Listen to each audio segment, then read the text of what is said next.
Katika jina la Yesu Kristo ninaomba na kuamini. Amen. Karibu sana. Bwana Yesu asifiwe. Amen. Inga good afternoon. Kwa sababu Mungu ndiye ametuwezesha, tumeamuka, tumetembea ama tumetumia gari na tumefika hapa. Ni kwa ajili ya uwezo wa Mungu. My sermon is going to come from the book of Deuteronomy 31st, Deuteronomy 31, and majorly it's going to talk about upstream blessings. This one is this is the time of Moses and Joshua. It was that time when the power was going to be handed over from Moses, because according to the Bible, what we are told that wakati wa Musa ulikuwa umefika mwisho. Musa anasema miaka yake ilikuwa 120. So kwa hivyo Mungu alimwambia muandae Joshua aendelee na watu wake kutoka nchi ya Misri kwenda Kanaani. Na hapo walipokuwa njiani,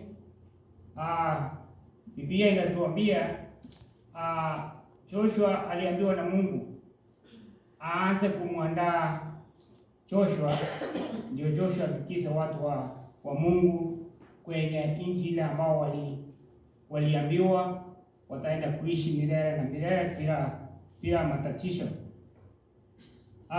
Tukisoma, we only read a few, just let me just see which verse we need to read. Which is going to give us our tip.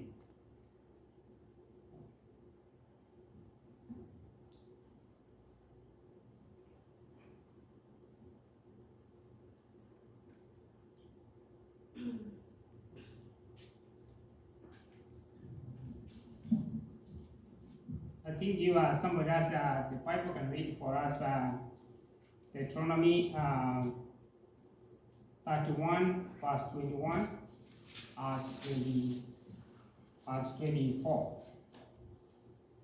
Whoever has a Bible can read for us, please.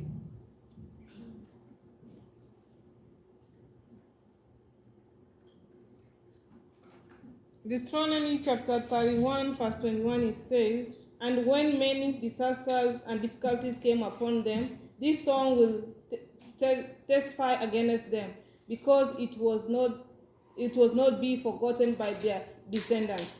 I know what they are disposed to do, even before I bring them into the land I promised them on earth."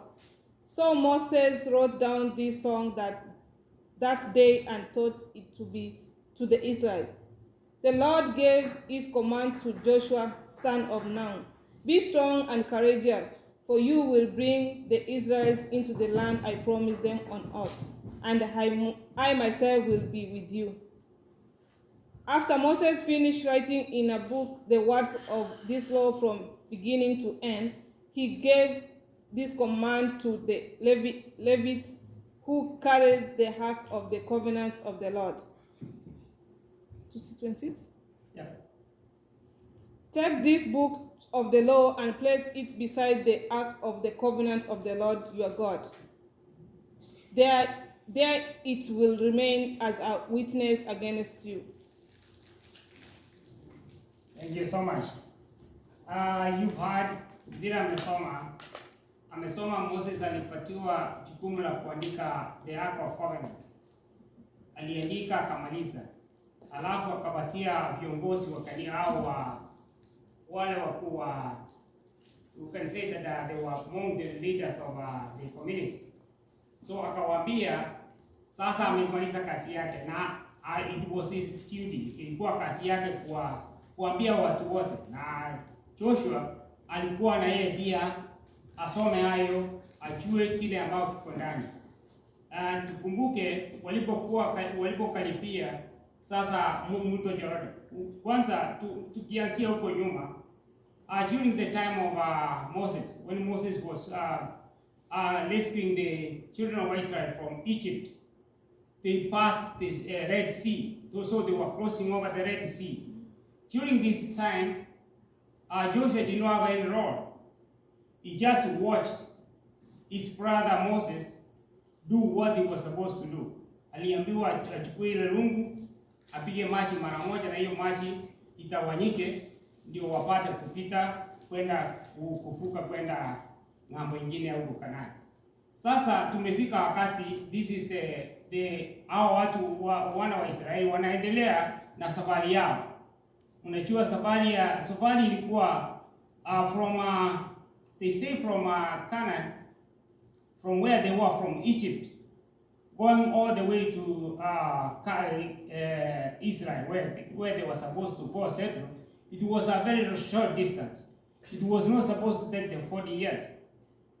So you may see that there were a lot of things that they were undergoing through. Sometimes wanasahau njia, wanarudi, wanakaribia karibu tena mto wa Red Sea, the Red Sea. So they had to come back because you see, when you are following like a river, sometimes you can go up to the hill, but you find that the river is just turning around. So you haven't even covered the distance. So these are the things that the children of Israel were undergoing. Walikuwa wanapitia haya yote. Na sasa na sisi tukiwa safari hii tukienda mbinguni, tuko na vitu mingi ambao viko njiani. Kuna watu ambao watakufanya either uache kabisa kumwabudu Mungu.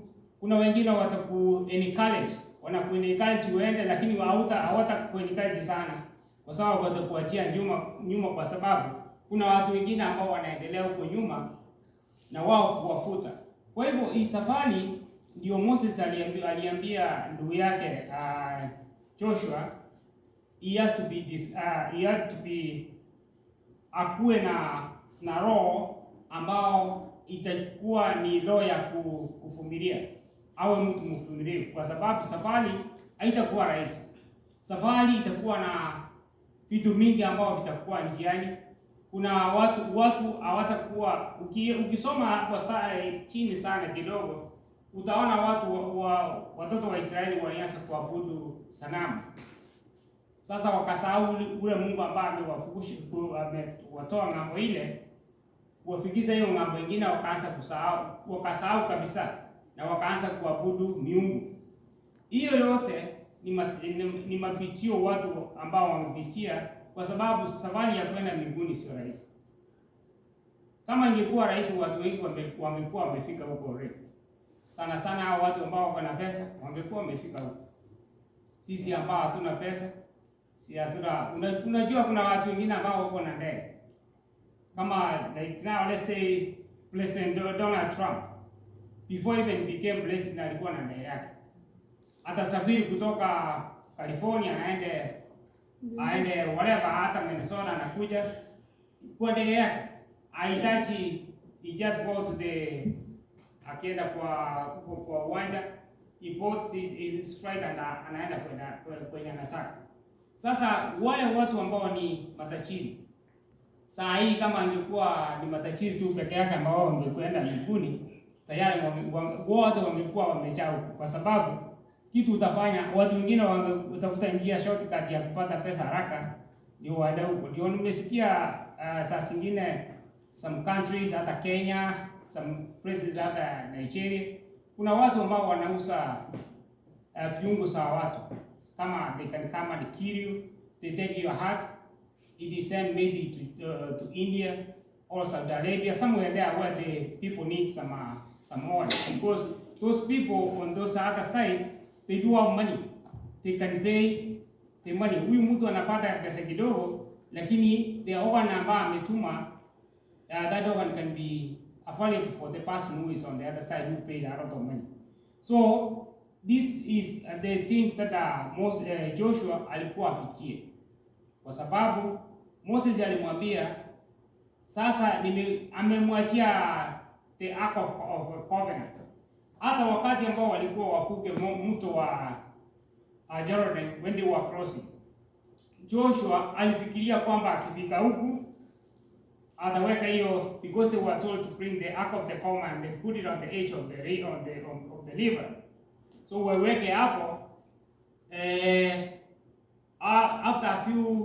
after a short while maji tawanyika ndio wapite waende wafuke ng'ambo ile. But it did not happen in instant. Ilichukua muda, walikaa huko, unajua walikuwa wanafikia maybe 5 minutes hiyo maji tafanya nini? Tawanyika. But when upstream, what happens in upstream while you are getting your pressings, before the lever, for instance, before this lever can stop flowing, it has to empty the water from the other side. Kwa sababu ukiweka maji, wale watu ambao tulikuwa tunafanya ufifu huko nyumbani kwa asili mito kidogo, wasa mnaweka maji, mnaweka takataka, mnaweka kila kitu ambao mnaweza kuzuia maji yafanye nini, yasifanye nini, yasipite. Kwanza hii maji ya huko ile ya mbele, kwanza you have to make two places, two spots whereby you need to protect the water not to cross over. Hii ya kwanza ikijaa, hii ya pili at least it will resist the water which is going to come from there, which is not having a high speed. So that's why the pressings is alipopalikiwa kuendeza kuchukua watoto wa Israeli kwenda Kanani, alikuwa anapitia haya magumu, lakini magumu haya yote ambayo alikuwa anapitia yalikuwa yakuwe na blessing. Blessing ndio tunaita baraka zake zilikuwa sije. Na unajua tukienda historia vizuri, kama Moses angekuwa huku, amina, kama Joshua angekuwa huku, watoto wa Israeli hawangefika Kanani. Na ndugu yake alimwambia lazima akuwe mtu mvumilivu, kwa sababu Moses amepitia hii yote. Unajua hii miaka 120 ni miaka mingi. We are not told how many years Joshua was, but we are only told that Moses was about 120. So for those people who are doing history, ukifika miaka 100, ukifika umri wa miaka 100, utakuwa umeona mengi. Kama ni njaa imekuja, kama ni fitina, kama ni vita, you know all those processes in life, you can be able to see them. Huyu mtu amepitia hii yote, amepitia kama ni alisaliwa akiwa kijana, amekuwa teenager, amekuwa mzee, ameoa kama alikuwa ameoa, ako na wajukuu, miaka 120, it's a lot of years. You can be able to have everything that you can think in the life pyramid or the life plant. Unasikia ukianzia mti hapo chini kwa mizizi, ukifika kwa stem, when the branches and the flowers, that's a lot of things that you have to look, because even a plant doesn't grow. It has to start from ukianzia stem hapo juu, branches zinakuja kidogo, zingine zinaanguka, zingine zinakuwa. So that's the kind of life this person has to undergo, because when you are dealing with people, you are dealing with people who have different characteristics. Kuna watu wasimu katika jamii. Kwa jamii kuna maneno mengi. Kuna watu ambao watakupenda, kuna wale wengine ambao hawatakupenda, kuna wengine ambao watakuwa marafiki zako, kuna wengine ambao watakuwa maadui zako. Kwa hivyo hizi ni vitu ambao mtu unapitia.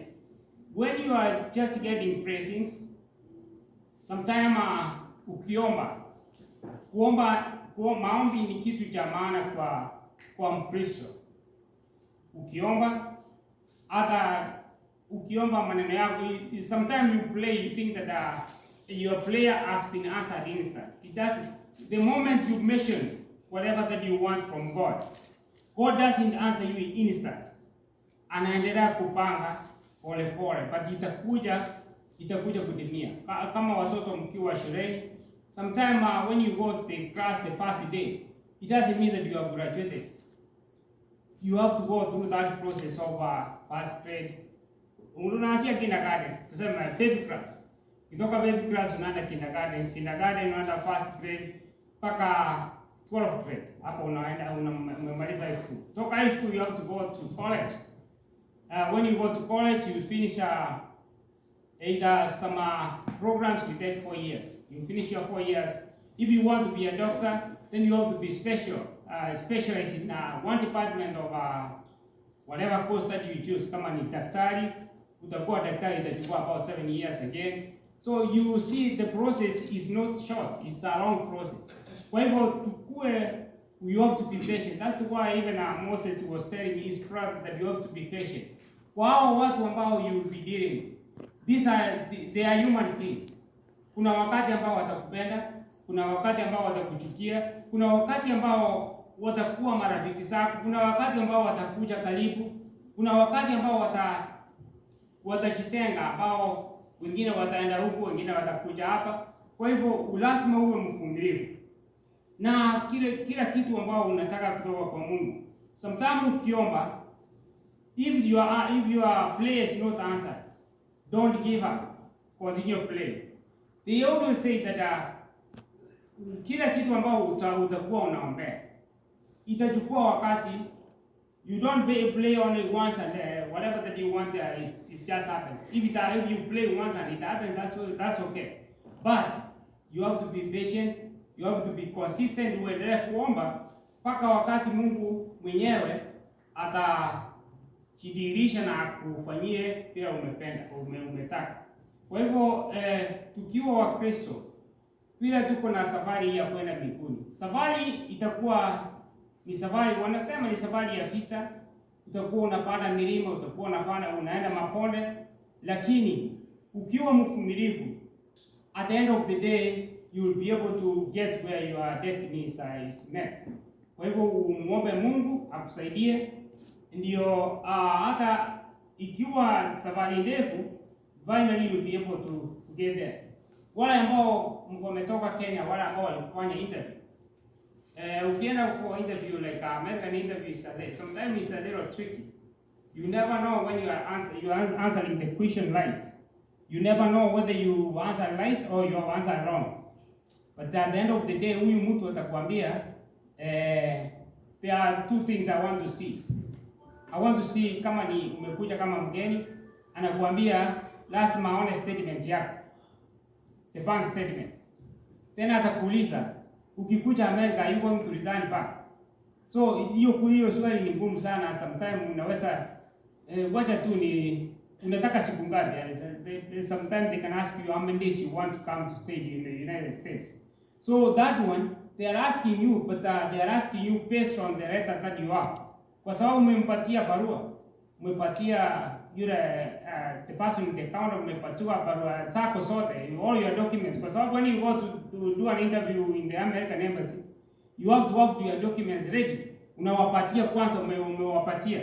If you forget to have a copy for yourself, so you won't be able to know which question they are going to ask you. But if they have a question, if they have umewapatia na uko na copy, so it will be easier for you to say, kwa sababu kwa hiyo barua umewaambia utakuja hapa kuishi miezi 2 ama miezi 3. Sometimes we advise people to bring the shortest time, iwe like 2 months or 3 months.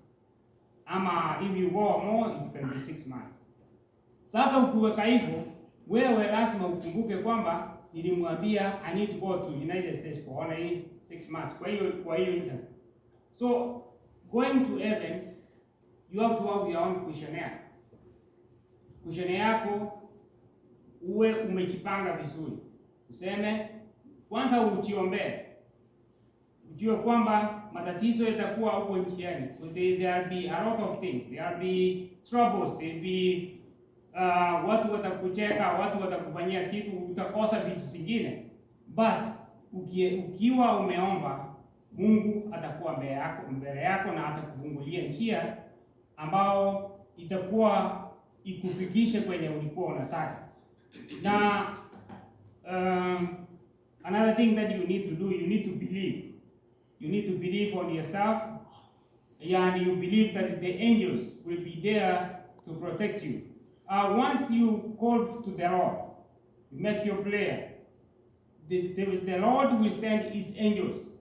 The angels will become, they will bring that message that you've requested. So they make sure they'll be close to you, so that they can be able to deliver your request at the Lord's convenience.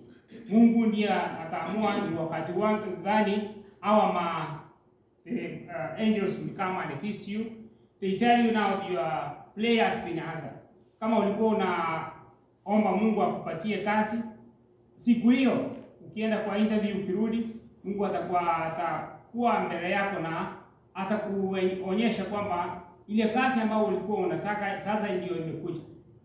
Na hapo ukishapata kazi utafanya nini? Unatakiwa uombe pia, useme kwamba asante kwa sababu Mungu you have just answered my prayer. And that one is what is going to be with you throughout your journey. And the Lord will be right there when you need him. And you have to be patient. You have to pray, you have to believe. Na ukifanya hizi zote, Mungu atakufikisha kwenye unataka. Hiyo baraka yako sasa tumeona Moses handed his leadership to Joshua, and Joshua is going to get his people to the final destination. Kwa hivyo langu ni kuwatakia mazuri, mkiwa kila mtu wako na kitu yake ambayo anaomba. Kuna wale ambao wanaomba biashara zenu sipanuke, Mungu awafungulie hiyo njia, biashara zenu sipanuke, na zikisapanuka na wewe ufungue njia nyingine, usaidie wengine wale ambao wanataka msaada. Kwa sababu hii safari ambayo tuko nao, if you are somebody who is doing business, your business will succeed if you will be having another person who is going to support you. Ama if he doesn't support you, he will support another person. You see, we are getting to be many. Kiangalia, the dunia inaendelea kuongezeka. The time I lived in Kenya, the population of Kenya was 21 million. Sahi, the population of Kenya is about 61 or 60 million, or even not 51. Sometimes they can tell you 50, but people don't. Some people do not even register themselves. Kuna watu ambao wanakataa hata kuambiwa kwamba leo jiandikishe kwa census, they don't do it. Sometimes watu wanakuja wa census. I did census one time. Unafika nyumba, mama anakuja kwa nyumba na kuambia sisi hapa tuko watano, lakini hapo kwa nyumba watu wako 10. So you see, it happens everywhere. Even here in America, they did a census 2 years ago when Trump was leaving office. So that census was done. But when it was done, all the migrants were not registered, but they are living in the United States. So sometimes we don't have an accurate number. So what happens is it depars us from getting the services that we need. Na sisi tukiwa kanisani, we need to have our census. We know tuko na watu 10, tuko na watu 20. Our watu 20, we need to make sure we need to find a way to reach them so that we know everybody has a need. Kuna wale watu ambao wako wagonjwa wanahitaji maombi. Kuna wale watu ambao wanataka fedha, tutafute njia ya kusaidia wale ambao wanataka fedha, wale ambao ni wagonjwa, we can be able to access. There are some people who think that they can't be able to be hawawezi kupatiwa madawa hapa Amerika kwa sababu pengine makaratasi yao sio mazuri. Hawakuwa na, unajua, they have a quote on how they call us aliens, whatever, immigrants. So all those things, illegal aliens, those are the terms they use. Those illegal aliens, they do have access of medication. Kuna, like, if you live in the Enabin County, you can be able to go to HCMC. They can open an account for you. Hiyo county has some funds ambao inatumia kutibu hao watu ambao hawana insurance na hawana papers.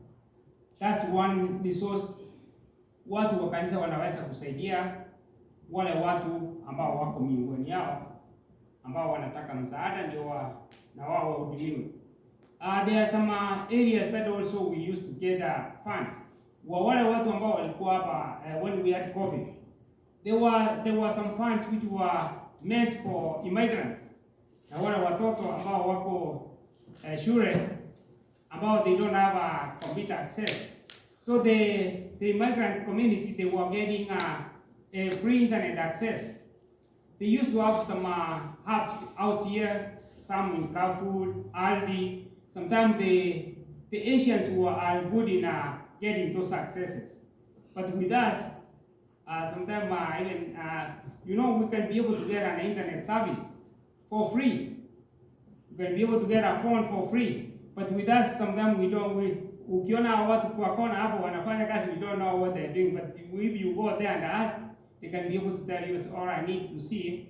If you can be able to have this access, kitu wanataka ni kuona kwamba walikuandikia barua kuonyesha kwamba you qualify for that service.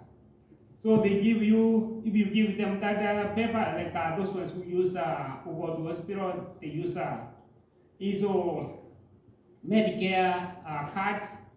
That's one service the county can be able to give. So if you saw that card, they can be able to give you that phone, a good phone. Sio hizo phone, they can give you aisa ambao unatumia S23 whatever, Samsung S23, iPhone 14.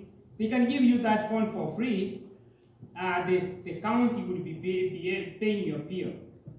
But that one, you have to be patient with those people when they are asking you the question. You have to provide all those things. Sometimes they tell you have qualified you, but you have to bring this paperwork so that you can go sail through. So that's some of the services the church can be able to render. Our people, our audience can be able to be equipped. You've seen even Moses. He equipped his brother with the Ark of the Ten Commandments. Na akawambia Moses, Joshua had to read the entire covenant. He had to read it so that he can understand what is inside. Ndio hata akienda wale wakimuuliza, kwa sababu unajua watu wa Israeli, some of them they were very much learned, walikuwa wanajua sheria zao zote. So if you don't have the information, you will be caught up unaware, and some people will say that who you are doing. So you have to make sure you are ready. Na safari ya kwenda mbinguni, you are supposed to equip yourself. That's why you have the Bible. The Bible is part of what can help you go through. Easy vitu zote ukisoma, you can be able to know the story of Moses, you know the story of Joshua. You know all the prophets, you have to know what they were doing. Because we had some prophets who were there to tell people that yes, the kingdom of God is coming. There are some who were saying, who were there to build the Jewish kingdom. They tell you about how the lineage, the leadership of Jewish was from start up to the end.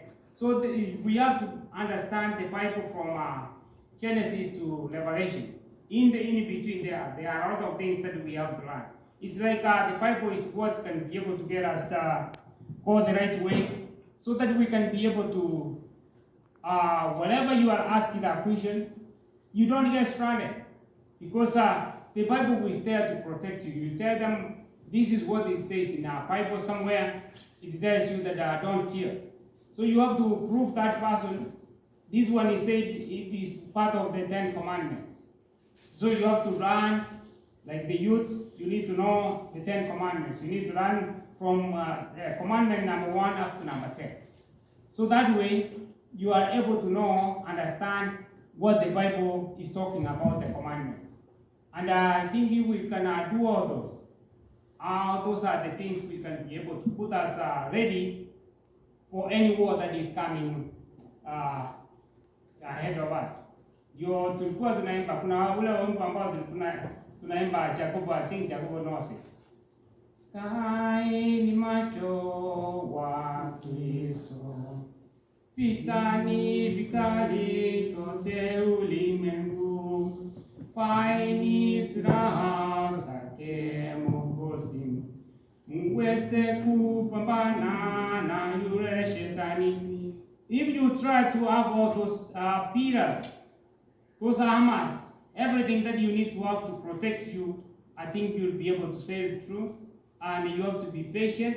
Sometimes things don't come so quick. Yeah, all you need to do is to be patient. Your time will come. Kama ni talanta yako itakuja, itajionyesha. Kuna wale ambao mnajua kuimba, wale ambao mnajua kupiga kinanda, kama ni piano. Your talent is there. If you practice good, one time you'll be able to earn it. Whatever that you need, God is there to give you way. Then you can be able to earn what you need. So it is my wish that you have to wait your upstream blessings. Your blessings is on the way. Unangojea tu kidogo. Ni kusuia tu kidogo. Kisuia kidogo, your blessing is on the next door, and God will bless you and give you courage. I know sometimes some of us, we are not pastors. We don't know how long it takes for a sermon to be done. Sometimes you may find that I've gone all the way and I've come back. Because what happens, the pastors, they are equipped. They know where to start and where to finish. Some of us so singine tunakaa kama wanasiasa, tunaendelea kwenda mpaka ujue when did you say the right thing and when did you say the wrong thing. So mine is to wish you well. Tukiwa hivi tunaendelea kujifunza. I thank the pastor for giving me this little chance to stay on the platform to learn a little bit. I may not be the best preacher, but all you need is